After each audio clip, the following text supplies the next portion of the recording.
Assalamualaikum warahmatullahi wabarakatuh. Yang terhormat Rektor Universitas Islam Zainul Hasan Genggong, Bapak Asosiat Profesor Dr. Abdul Aziz Wahab BAMAG, yang kami hormati Ibu dosen pengampu mata kuliah Sejarah Kebudayaan Islam, Ibu Nur Fatimah MPD, serta teman-teman yang saya banggakan. Puji syukur atas kehadiran Allah Subhanahu wa Ta'ala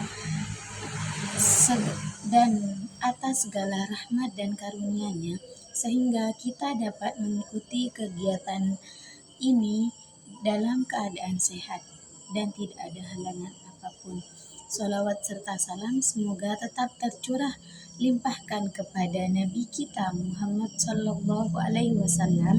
Pada kesempatan kali ini, saya Halisa Faradila akan menyampaikan materi mengenai dinasti Abbasiyah yang meliputi yang pertama periodisasi masa Abbasiyah, kedua proses pendirian masa Abbasiyah, yang ketiga adalah kemajuan masa Abbasiyah, dan yang terakhir kemunduran masa dinasti Abbasiyah.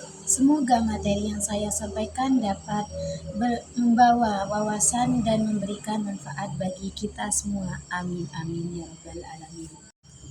Baik, langsung saja. Di sini saya akan menjelaskan tentang periodisasi masa Abbasiyah. Jadi, masa Abbasiyah itu biasanya dibagi menjadi beberapa periode. Awalnya itu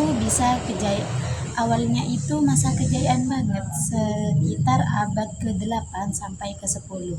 Nah, di fase ini kekuasaan khalifah masih kuat dan pusatnya itu berada di Baghdad.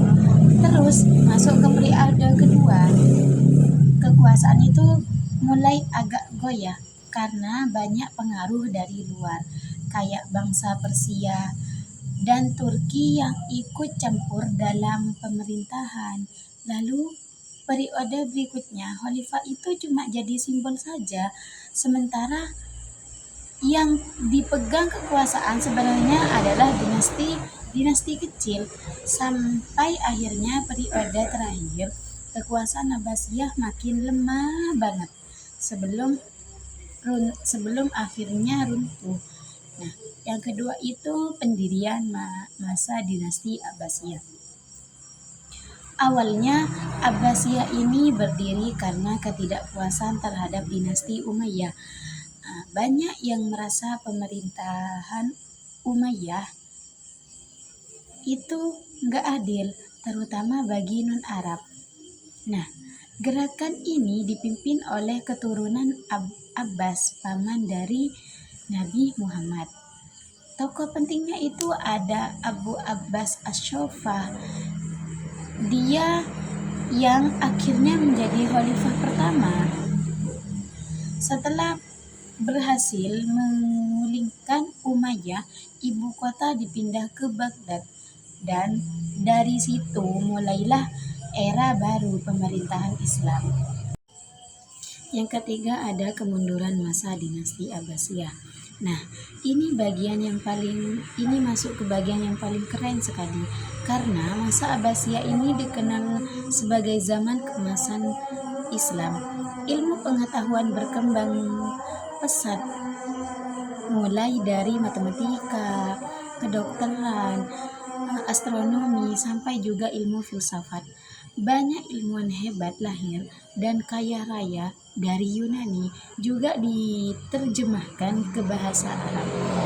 Selain itu juga ekonomi juga maju, perdagangan itu sangat luas, dan kota Baghdad pun jadi pusat peradaban dunia pada waktu itu.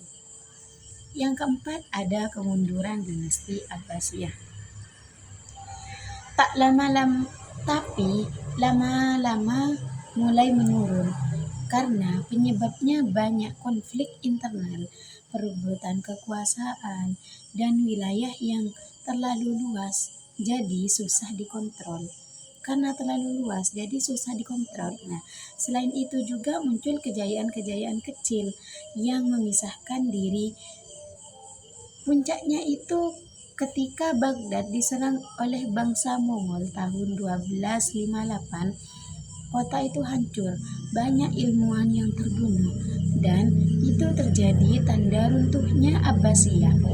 Cukup sekian yang dapat saya sampaikan. Mohon maaf apabila ada kekeliruan dan kekurangan. Wallahu muwaffiq ila ahwa min thoriq. Wassalamualaikum warahmatullahi wabarakatuh.